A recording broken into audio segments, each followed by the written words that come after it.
Okay, Jaguar Nation, this is part 2 of 3 cheers for the nanny state. We're going to start at paragraph 10. We also suffer from a status quo bias, which makes us value what we've already got over the alternatives, just because we've already got it, which might, of course, make us react badly to new laws, even when they are really an improvement over what we've got. And there are more. The crucial point is that in some situations, it's just difficult for us to take in the relevant information and choose accordingly.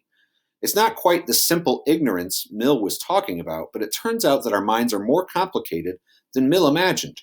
Like the guy about to step through the hole in the bridge, we need help. Is it always a mistake when someone does something imprudent when, in this case, a person chooses to chug 32 ounces of soda? No. For some people, that's the right choice. They don't care that much about their health, or they won't drink too many big sodas, or they just really love having a lot of soda at once. But laws have to be sensitive to the needs of the majority. That doesn't mean laws should trample the rights of the minority, but that public benefit is a legitimate concern even when that may inconvenience some.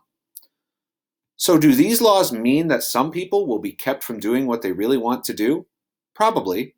And yes, in many ways, it hurts to be part of a society governed by laws, given that laws aren't designed for each one of us individually.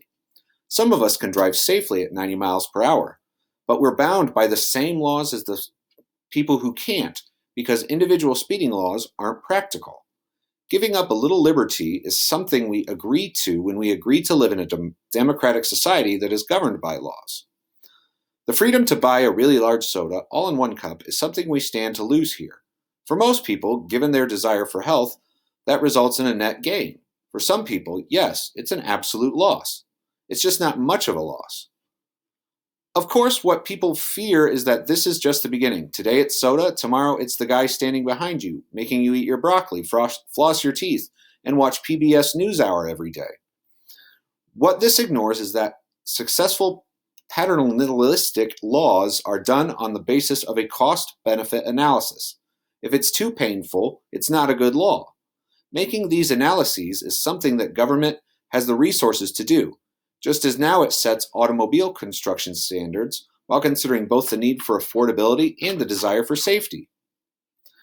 Do we care so much about our health that we want to be forced to go to aerobics every day and give up all meat, sugar, and salt? No. But in this case, it's some extra soda. Banning a law on the grounds that it might lead to worse laws would mean we could have no laws whatsoever.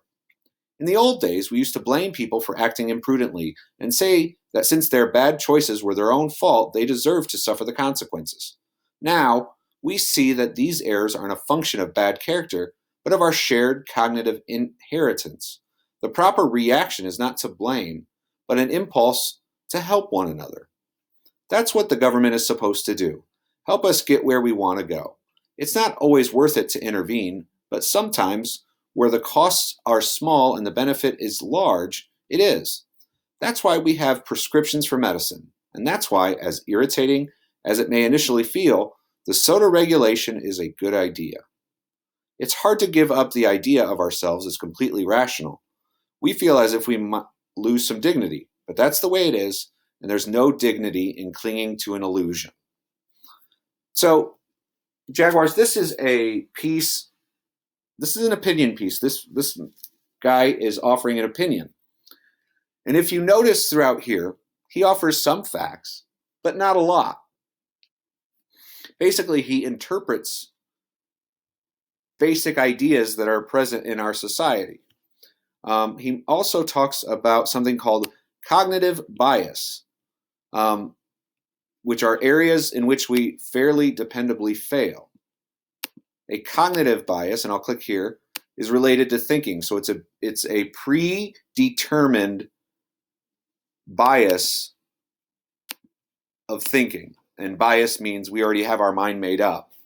So I look for you guys to answer the comprehension questions. I'll make another video for tomorrow when we talk about reflection. So good luck, Jaguars, and I will talk to you later.